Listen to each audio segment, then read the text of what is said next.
Okay, we back, man. Y'all know what's going on. Authentic Radio, Authentic TV, man. It's your boy Fast Money Connect. Today, I got a legend in the building. Oh, I'm talking about 20 plus years in the game, legendary shit. You feel what I'm saying? Hey, manager, entrepreneur. It really, it's too many motherfucking names, you know what I'm saying, for me to even keep going. But fuck all that. Today, my nigga Benzarelli in this bitch. What up? hey, what's happening? Yes, sir. Glad to be here, my friend. What's going on? Man, everything, hey, life be lifing, man. But Right. It's all good, dog. Right. You know what I mean? Yeah, I had to reach out when the time was right, you know what I'm saying, and pull you on in, you know what I'm saying? Yeah. Like, we here now. I heard about this show, man. You was telling me. I learned about it from one of my guys' clients that I Okay. work with, man. Okay. And I was like, "What? Is that flu?" Like, oh man. I said, "Dude, I had to get over my guy." Yeah. Cause man, we did a lot of good things, man. Over the years, Come on. you know, good songs, man. Just good production, just good vibes. And Calendars. shit. Yeah, it was pretty cool, man. Through the years. Yeah, like I was talking to you earlier, like back when I was doing my artistry thing, you know, as a rapper, as a person putting down rhymes, making songs and all that. Right. When you were doing your thing, you know, you and the Bang Out thing, Right. you know, movement, y'all was moving, and Benzarelli Sosa's moving, and I like, man, dude, this shit like professional sports. Oh, yeah. Like in the NBA, right? You got LeBron and Steph going at each other, right? Yeah. But then you seen what they done together Olympic in the team. right? Yeah. That part, man. So like I always admired and respected what y'all did because it pushed me to be like, oh man, they out there moving they thing, they working shit, man. I need this shit. Step it up. Let me do this, do that. You know what I mean? Dude, Yeah. Cool, what was it saying? Iron sharpens iron. Yeah. That's what it was. Yeah, factor mundo. Nah, man, like, just to see the structure. Like, we both had, like, two sides of it, even though we was moving. It's like both sides had some, like, the strong points. You know what I'm saying? Like, y'all had the business. Y'all had, like, the administration side. You know what I'm saying? Shit set up at a time where it was hard to set shit up. Like, where it was, like, it wasn't just Spotify distro kid. You know what I'm saying? Yeah, you really that had to didn't do even some exist. paperwork or send this in and register this, register that. You had to have that knowledge. You know what I'm saying? So Facts. that's one thing y'all came into the game with. Yeah, that's real. That's real. And then at the same time, I'm doing my paperwork. Then I see a damn a Suburban or some truck, a Tahoe or something roll down the street wrapped with fluid outrage on it. I'm like, oh man, these cats, man, they getting it in, man. Yeah. This shit is cool, man. All that led up to where we at today, though. You feel what I'm saying? Like, all the investments, you know, big boy, $1,000 posters and shit. You know what I'm saying? Like, yo, I think it was probably like 250 posters. They was like, Dude, 1250 or some shit like back then, the big joints. I remember when Jim Jones came, we flooded the Palladium, the big ass, goddamn big posters on the. We made sure niggas seen us. You know what I'm saying? Yeah. But at those times, visibility was crazy. yeah. But at those times though, you still that shit looks good, but where the money at? You know what I'm saying? Like, how are you hustling this music to put some in your pocket? Yeah, that was like my marriage Right. to Nashville hip hop was really when I got in my bag, you know what I mean? Okay. Was like, oh man, everybody around here is talented. A lot of people they're doing rap, Right. R&B, they're singing, they're rapping, they're making beats, all this cool shit. But what nobody doing no business. For sure. We heard from know that. what I mean? City heard from that. And so, like, I was like, because I'm a business admin guy. Okay. I don't know if you knew, but I graduated from Tuskegee University. Okay. Tuskegee. They ain't give you no shot, right? Tuskegee. You talking about the airman went? Yeah, You dog. didn't get no shot, did you?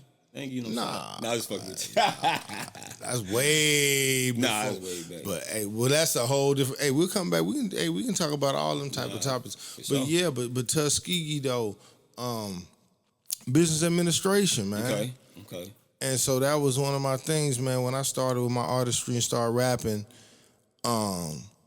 you know, I was spending all this money going to clubs and DJs and promoting and all, just trying to, you know, meet people because I'm not from here. Yeah. Most people don't know I'm from Gary, Indiana originally. Yeah. But yeah, so I was like, yo, this is an expense. This is a write off. my degree started to kick in. You did. Yeah. And I was like, but you need a business for that. You need a company for that. For sure.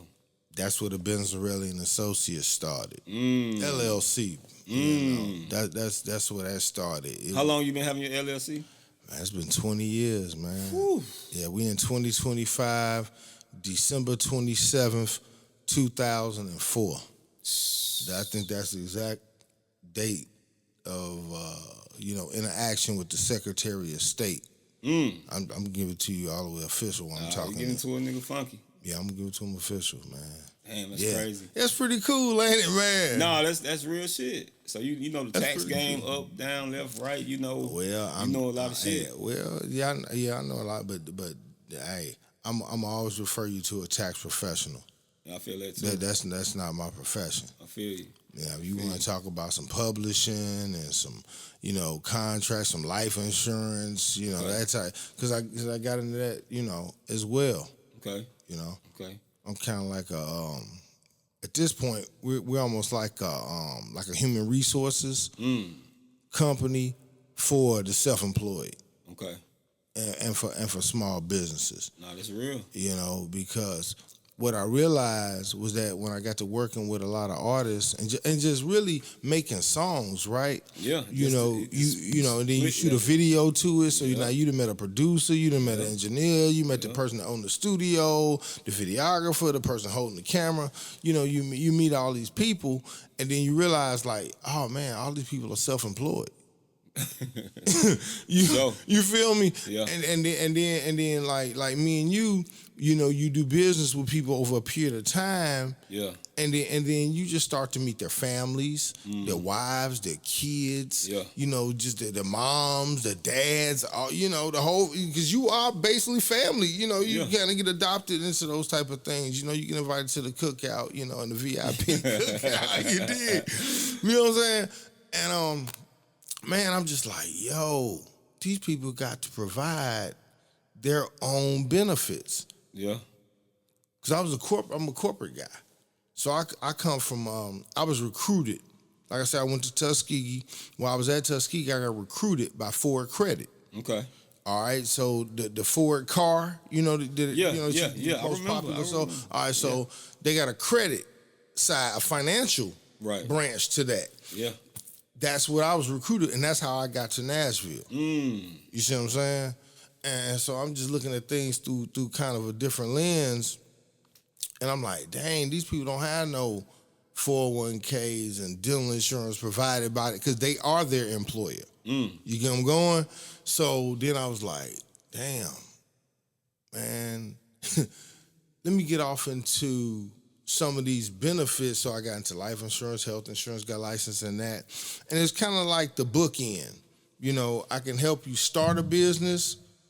We'll work through whatever your industry is, whatever your service or product is. We'll work through the workflows and the actual business processes, right? But then there's an end game, which traditionally known as retirement. Okay. But I like to call it the period of time where you pay yourself to do whatever the fuck you want to do. Yeah. That part. You dig? If you wake up and you just want to lay in the bed and stare at the ceiling all day, you can pay yourself X amount of dollars, right? That's retirement. It's really enjoying life. Right. Just waking up. So I looked at some different angles, and man, that's how I got into the life insurance game, and I started to add the health insurance, dental insurance, all that type of stuff, you know, along with the services I provide, you know, to my clients. Yeah, on the business aspect. Yeah, man. That's the real step, though. For You know sure. what I'm saying? Like, to even come in the game with that type of, you know what I'm saying, that type of knowledge is, you definitely a asset, you know what I'm saying, to whatever you do. Whatever you're around, you know what I'm saying? Because we exchanging game. Life is about exchanging game. You know what I'm saying? Well, one of the keys to that is the longevity, bro. Yeah, I mean, What's that old saying? What is it? Something like youthful age is wasted on the youth. Young is wasted on the youth. And kind of what that saying is meaning is like, when you was young and you had all the energy, you didn't have all the knowledge. exactly. But now that you at an older age and you got all the knowledge, you ain't got all the energy. Yeah, that's a bad motherfucker right there. Man. What is it? Youth is wasted on the young, something like that. But anyway, but that's what that means, though, dog. It's like, man, dude, if I kind of like that, if I knew then what I know now, you know, I work things different. But it's all good, man. Yeah, you know, everybody got their paths and how they do shit, because, you know, it's different when you're around niggas that don't even think they gonna make it to motherfucking 18. These niggas thinking about eating tomorrow. Yeah. You know what I'm saying? So they ain't got the knowledge about some Well, you brought health insurance or even, you know what I'm saying? You know how it go. They on food stamps, they come, it's hard, you know what I'm saying? Like, but that was my thought, and it flew away from me. But that was the thing, the longevity. yeah, they don't, yeah. See, taking care of yourself, being healthy. See, if you around, you know, 80 years, hey, you can make a couple mistakes and learn and recover from. Hell yeah. But then there's some of those mistakes that you can't recover from. Yeah, and that's and those are some of the things that we need to be careful, you know, especially in this day and age. Man, we gotta be kind of careful. You gotta learn how to listen more. Talk less. You know what I'm saying? Just be the sponge sometimes. You ain't always got to be the loudest. You know what I'm saying?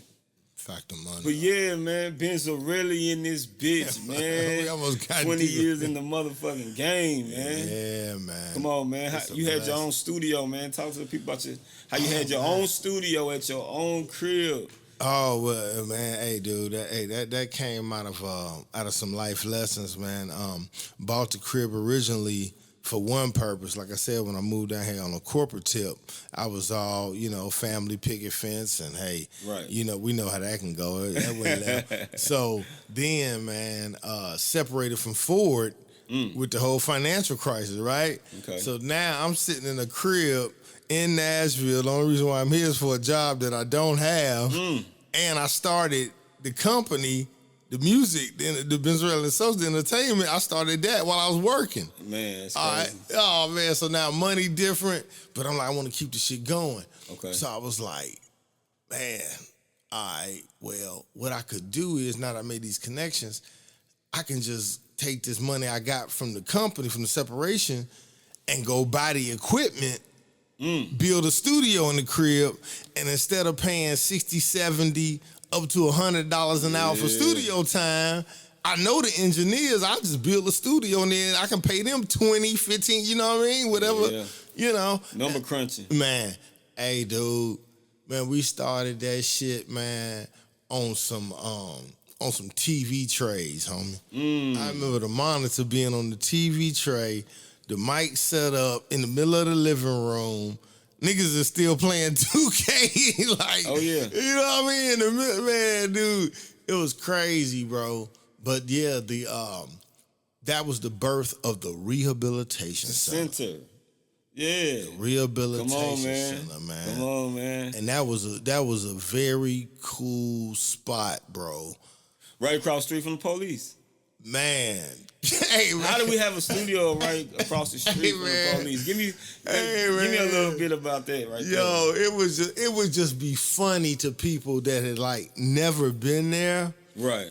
And they might be, hey, I don't know what they had going on, but they might pull up and it was, see, his house was the last house on that side of the street. Right. So it was just a house and then an open field.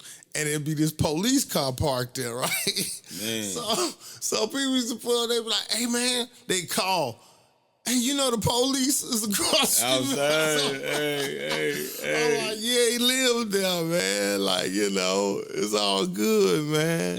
Yeah, but you know the stereotype and how it is when niggas come into the studio. Oh man, no. Oh man, you know about the studio pack. You know what I'm saying? Man, we had some real experiences, man. We actually had a police unit come by one morning, like unmarked, and like it was like 4 or 5 of them. I think it was like maybe 3 or 4 guys and a girl or 2 girls, something like. Anyway, man, and they was like, basically, they just said, we've heard about this spot and we want to come check it out. Wow. And I'm like, what? You know? And they really gave me the whole, we can make this hard on you type of, all that shit, man. They actually cuffed my man up because I was about to call my lawyer. I'm like, man, I'm not about to let y'all just walk through my house. But anyway, they come, I said, man, I'm not gonna go through all this. Well, ain't nothing in there anyway. So I walked them through the house, bro. And they in there, man. We get up there to the studio, and they look and they say, man, this is one of the nicer places we've been in. Wow. Man. Dude, so it's like, yeah, man, we've had some experiences, man, and that studio life is wild. But I mean, it's awesome. Yeah. It's awesome. The rehabilitation center, it was like a club, man. Yeah, it was crazy. 2K downstairs on the big screen. What? Studio upstairs. What? Yeah. Not to mention the cookouts. Oh, the cookouts. Come on, man. We had the lights all through the joint. Yeah. All controlled on the app. The whole house dancing. 2000s. That was, hey, man. Yeah. That was pretty cool. Shout out to the Rehabilitation Center, man. I'm talking about a motherfucking legendary place. Man, we need to blow some shit up, shoot some fireworks, hit some buttons over, do something. You know what I'm saying? Man. Oh, they gonna be on there. Hey, man, that was some good times, dude. Recorded some very talented artists, man. Got to really bond with some young men at some crossroads in their life, you know what I mean? And give them like a refuge, a positive place, you know, where they could come and just do their thing, man. Wasn't judged, wasn't pressured, you know what I mean? And yeah, man, we really embraced that thing, man. It was dope, man. You was moving around too. I remember you brought dope from the Go Down. Yeah, that's my doing guy, shit like that. man. You know what I'm saying? Chicago in the building. Oh my goodness. You know Hey, the shot. Shout out to the I don't side. know. Y'all might not be sick. My nigga dope from the Go. The Bears. You know what I mean? And just moving around and shit. Man, dude. Man, don't you know, man, we were the first people, man, to bring the Source magazine to Nashville. I don't know if it's been here since or before we brought it. I mean, it might have been some guys but man, in it, but not bringing them actually. No, man, we had the van, we had the Suburban wrapped up with the joints in the back, bundled up like your old school newspaper shits, you know, in that yellow joint, you know what I mean? Yeah, man, we had that, dog. Yeah, man, and Doe from the Go, Tomcat, you know, Bodies on the Boards, Cochise, you know, all them producers, man, and engineers, they've been through here and they were very influential into what I do and what was going at the Rehabilitation Center because I learned from them. Okay, you know, I remember I tricked Cochise. Cochise did Young Jock's first album, all right? But he was one of my classmates at Tuskegee. So like, I Know You See It record from Young Jock, they did that. You know what I'm saying? Then some other joints on the album. But yeah, so I remember when I first started kind of trying my hand at engineering, I had recorded some stuff and took it down there to him, played, and told him play it. I said, "Hey man, I got this new engineer that I'm trying out. You know what I mean? Let me know what you think about the recording." Oh shit! And then he look at it and he like, "Oh yeah, man, this is good." So me and my partner, man, we look at each other like, "All right, we might got something." You know what I mean? So that was the start of my engineering career. You know, and that was really what fed. The Rehabilitation Center, man. It was a thing where we were like, man, we want to try and save people, man, and help troubled youth, man, because it's mostly youth that's doing the the music shit. Oh yeah. But that was that's why we named it Rehabilitation Center, was trying to help people kind of heal, man, with the music. You know what I mean? Okay. Giving them an outlet. Certain studios that you go into, if you're doing a certain kind of music, or your swag or your dress or your entourage a certain type where you can't even record there. See, we welcomed all that. I seen it. we welcomed all that, man. Come one, come all, man. Yeah. Let's make some good music, man. Booked Get up too. Hey, dude, and Book the fuck out. Make some good shit in there, dog. Yeah. Now you definitely had some legendary producers, a lot of movers and shakers and shit coming through there, man. And that's a big salute. And you've been in the game officially. Oh, the Dub. You had the Dub. Yeah, man. Dub Plus. Yeah, Dub Plus. Like you said at the intro, bro. Dub Plus, man. Yeah. That's how I feel. And I think it's pretty cool because you got to think about it. Me and you were talking, and you were talking about, man, 25. That used to be a death date. Oh yeah, for 18, young black men. 18. See, Yeah. That type. So like to have a business in good standing, running for 20 years, still out here moving and shaking, still making things happen, still working with some of the best in the business, making quality products, providing quality services. Man, this is a blessing, man. This is a blessing, and I'm honored because this is just show you how the divine creator and the universe, man, and the energy works. Like me and you, dude, on my very first album, that's why I said, man, I got to bring some shit. I got to do some shit for Flu, man. Because, this dude, on my very first joint, you had big-time production credits on that. So you been a producer in this game just as long as me. Yeah. My guy, you feel me? Yeah. I'm a product of your hard work. Yeah. And it's a blessing. I'm sitting in here, man. I think this is DJ C-Dub joint. Yes, this sir. Streets 99.3. Yes, sir. We got DJ C-Dub. We got DJ Coop up in here, man. Yeah. Fast Money to Connect. Yeah. Whenever he want to be called Fluid Outrage, that's what he is. Man, listen. This thing right here, man, I been knowing all these cats, man, for 20 years. This is a salute, man. Just to be here and be able to do this interview with you in this setting, knowing all of the working parts. Yeah. You know what I mean?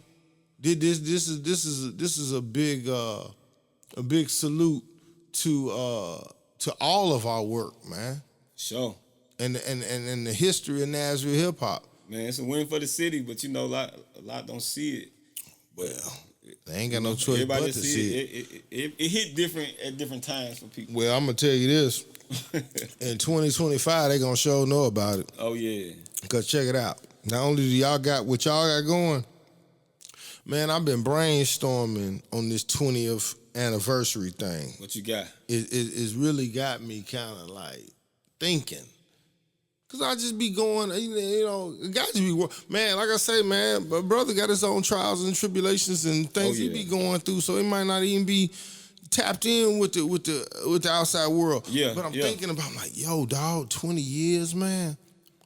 Yo, it was a lot of people that had a lot to do with a lot, of who you are right now. So while you taking these accolades and these praises and these congratulations, yo, remember where it come from.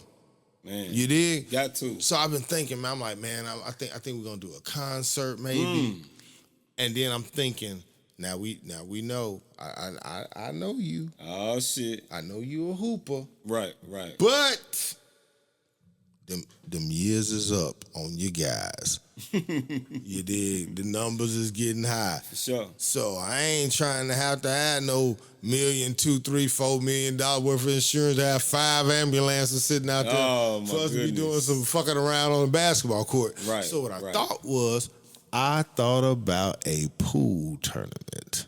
Okay. Now there's some other people in the studio that y'all don't see, but I see them. And I know that struck a chord, but it's all good. So yeah, so I'm thinking about us doing a billiards joint, man, and maybe like bring in some charities or something. You know what I mean? Because throughout all of us, man, we man, it's a big network, man. Yeah, something different. Yeah. Can I tell a story, man? Yeah. I want to tell about my origins, the first shit that ever went on. Okay. I want to shout out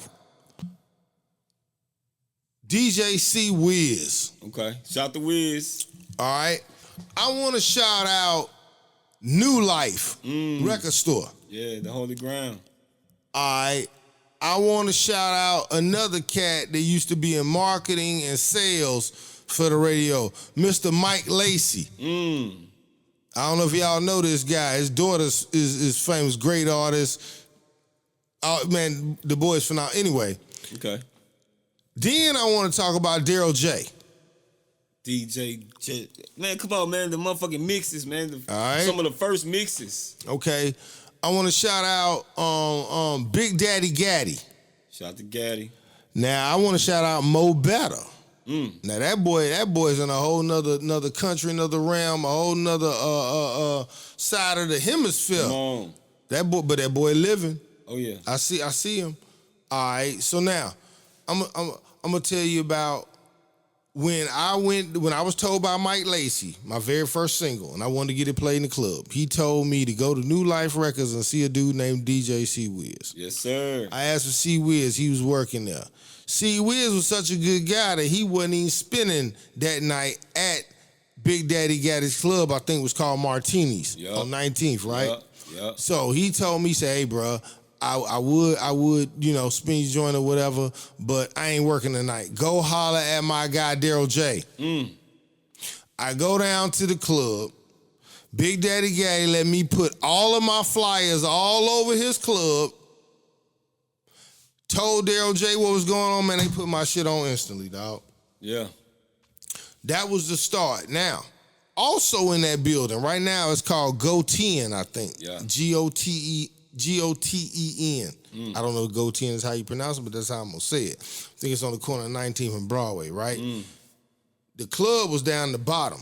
Yeah. But up top was an entity called Street Flavor Records. Yes, sir. Run by Sonny Paradise. Yeah. All right. Yeah. So up there they had now they working a label. They up on the I don't even know what floor. They working Haystack. Come on. Pistol. Yeah. These dudes had offices in this joint. Come on. And I'm coming in there talking about, man, I want to try my hand at record a song, man. And so after I got to talking with Sonny for quite a bit, he's like, man, I'm going to do you a deal. I'm going to sell you 10 beats with the studio time and the mixing. I would say the price. You want to know the price? Fuck it. You want to know the price? Hell yeah. It was $1,000. Damn. This is in 2004. Yeah. All right. Now, Pistol and Haystack got offices in this suite. Yeah. Right. Yeah. He put me with an intern named Nick. Uh-oh. Here we go. I don't know nothing about nothing. Right. I'm in there just rapping my ass off, man. But that was where Verbal Abuse came from. And that was my first album. Yeah. That was my first album, the Verbal Abuse joint. So shouts out to Sonny Paradise, because we did end up getting that shit mastered out in Franklin, like at some big boy mastering house. Man, we had that shit pressed up, barcodes on it, all the extra professional shit. Nah, you aim for the sky. Like, so when niggas saw your shit, it was different. You know what I'm saying? You had the CDs, they wrapped up and shit. You know what I'm saying? You got it was different. You know what I mean? But you actually, you aim for the sky when you came in, though. Like, even fucking with them, like, you know what I'm saying? Pistol Stack, Street Flavor, something. Ain't that crazy, man? Like, you jumped the hurdle. Like, it wasn't nobody else to go see. And then had the code to the parking garage, and, You see what I'm the saying? club was downstairs. Yeah, oh man, it was getting off, man. Niggas in the streets was dreaming to get on Street Flavor. Street Flavor was like Death Row or some shit. For, Nashville. See, I didn't know, bro. Yeah. I didn't know Yeah. that. Like after years went home, and I started kind of looking in hindsight after I was moving and shaking the city, meeting people. I'm like, oh man, okay. Yeah. Best of the best. This is kind of what's going on. I was like, okay. Yeah, our heroes came from those labels. Yeah, you know what I'm saying? Yeah, that shit was Nah, that's deep. That's deep shit right there. That's Cashville, real Cashville history. And that's 2000 history. Dude. You know what I'm saying? I'm in this bitch bringing shit back to 91. Pistol, rolling in my 6'4". Yep. Up to now. You know what I'm saying? So I'm covering a vast amount or area of motherfucking music. You know what I'm saying? So Nashville got a lot of good hip hop, man. I mean, Yeah. it's Music City for real. It's a lot of good everything here when it comes to music, man. Yeah. I mean, I met a lot of good producers. Yeah. You know, what's my man? Bands. Shouts to Band Play. Yeah, Band Play. Yeah, man. I remember he was a young guy. Who was the other big guy? Man, oh gosh, damn! I wish I could remember his name, man. but I think he was under Band Play's regime. Okay. And then we even had a couple of producers. Gotham City. Yeah. Yeah. I'm a historian, man. Yeah, man. Dude, me and him used to sit up late night, bro. Yeah. Like, and he'd be banging out beats, and I'd just be laying on the couch with the game on and shit. Oh, yeah. And dude, yeah, man, and you knew exactly who I was talking about. Oh, yeah. Hey, got some shit. Hey, man, if you out there, bro, you owe me a chair. You owe me, man. He know what I'm saying. Man, the boy about 300 pounds, man. Yeah. And we got these regular game chairs up there, these $70, $80 Walmart. Hey, man, I remember. They ain't gonna get it. Yeah. But that's my guy though, man. He even did some artwork for me. Okay. On a project that we did with Tomcat. Okay. It's called the Black 8 Project. I remember that. You remember that? It had the Panther on it. Tomcat, yeah. With the hands and that was with Malachi 3D. Okay. And Tomcat, he had a company called Black 8. Black 8 Entertainment. Right. And his logo was like a panther holding these like 3 CDs that were stacked on top of each other. So Tom had come up from Atlanta to like mix one record. But then next thing I know, man, dude, and 2, 3 of it, man, it was really a genuine thing. But they ended up staying like a week at the house. Okay. He's supposed to come mix one record. They supposed to come mix a record and go back. I don't know if he started playing beats. I don't know how it started. But the next thing I know, him and the artist, bro, they been rocking out for like 2, 3, 4 days straight. Yeah. Making these songs. It's their energy. So I'm sitting in the back of the studio one day and I'm just watching this shit and I'm like, you know what? Y'all need to go ahead and do a project because see now my business mind kicking in. You see what I'm saying? The business kicking. Like, hey man, y'all been running the studio, man, for 3 days straight and like this ain't generating no money. Right. So what we need to do is take this shit that y'all doing and we need to put it out. Sure. That's what the Black 8 Project, that's why it's called the Black 8 Project. Okay. Because the artist, Malachi, he had a company called Black Beast Entertainment. Okay. So Tom's joint is called Black 8 Entertainment. Malachi joint is called Black Beast Entertainment. Okay. So I said, man, we need to put these together. And we call it the Black 8 Project. History lesson. Because it's like, this can't, y'all didn't even, it wasn't no beats. It wasn't like Fluid Outrage sent Benzarelli some beats. And right. Ben's like, oh, I want to rap. No. Yeah, the cook up. Buddy come up hit a mixer record. Right. And somehow they get into recording. Yeah. So I'm like, this is a whole experiment. Yeah. So down in the bottom right, you can't even see it on the album cover. It's so light gray. But it says the Black 8 Project. But what you'll see Tomcat's Panther with the Malachi 3D in his paws and in his teeth. Okay. You know, and that was one of them classic projects that come up out of rehabilitation. So, you know, co-part with Atlanta. I can't exclude that. The ATL. I can't exclude the ATL, man. No, I like that. Yeah. Man, it's just heavy feet in the sand, man. Like it's just deep, man. And this everybody can't go. Everybody can't go. You know what I mean? And we keeping this shit like back to back to back. It shit don't stop, bro.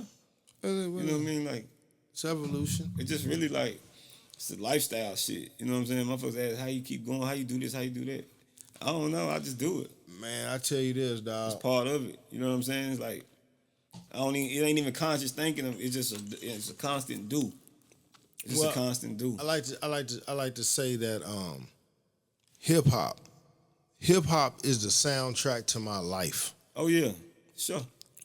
Like I ain't gonna tell. Well, fuck it. I was born in '77. Sure. All right. So the first major hip hop record comes out in '79. You see what I'm saying? Right.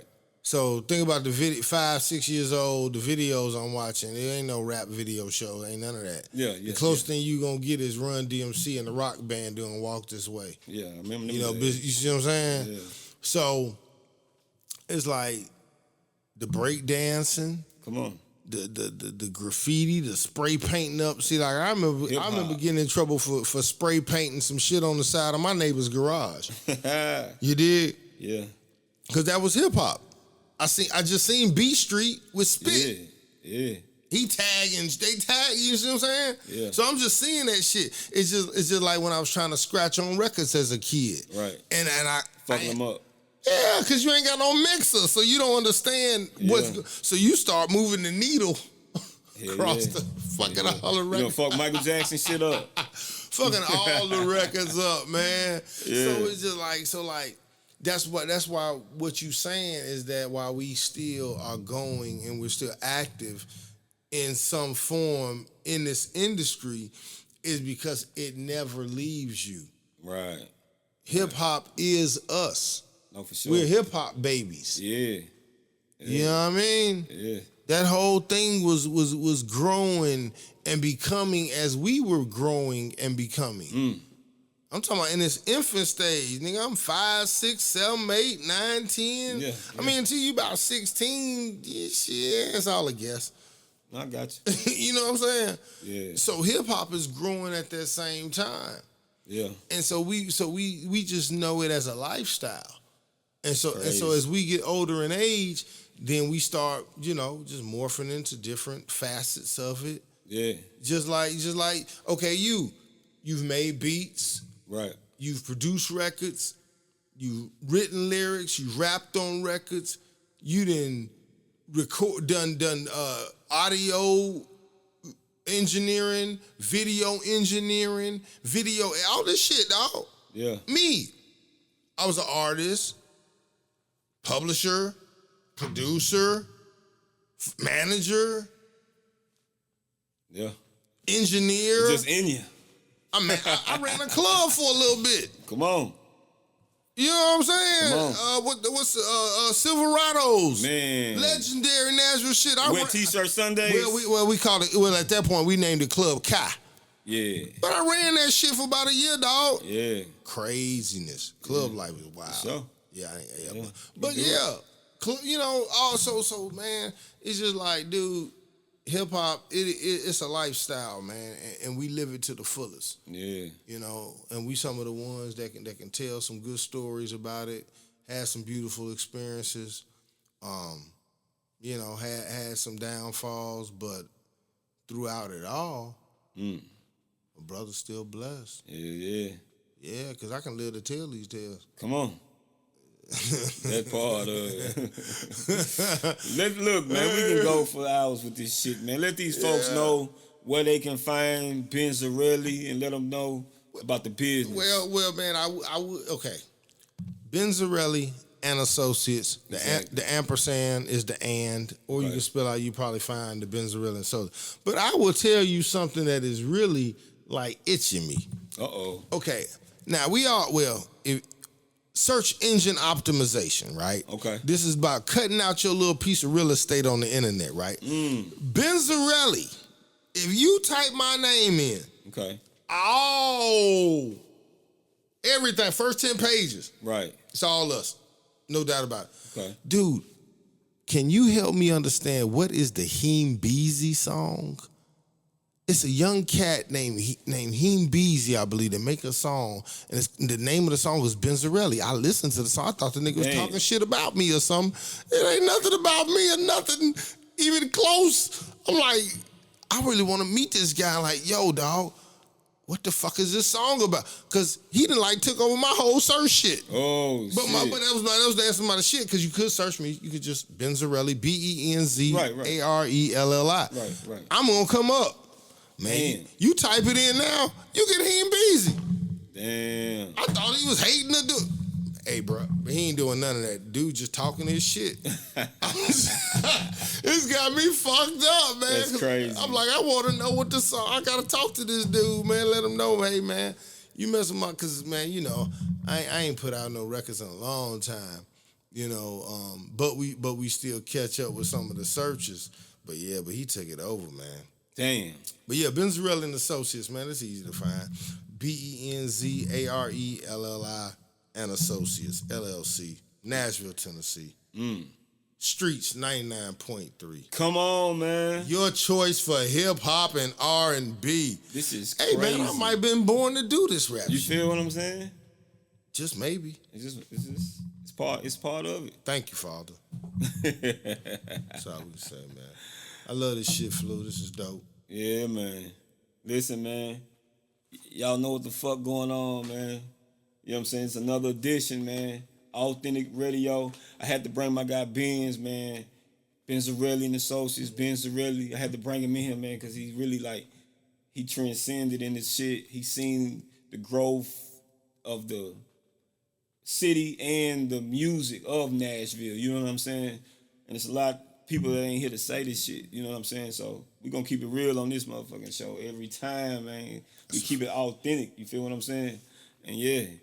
Till the next time, it's your boy Fast Money Connect. Tap in, Streets 99.3. I got the craziest radio show on the motherfucking air right now, Thursday through Saturday, 8 p.m. to 9 p.m. Check us out. Let's go.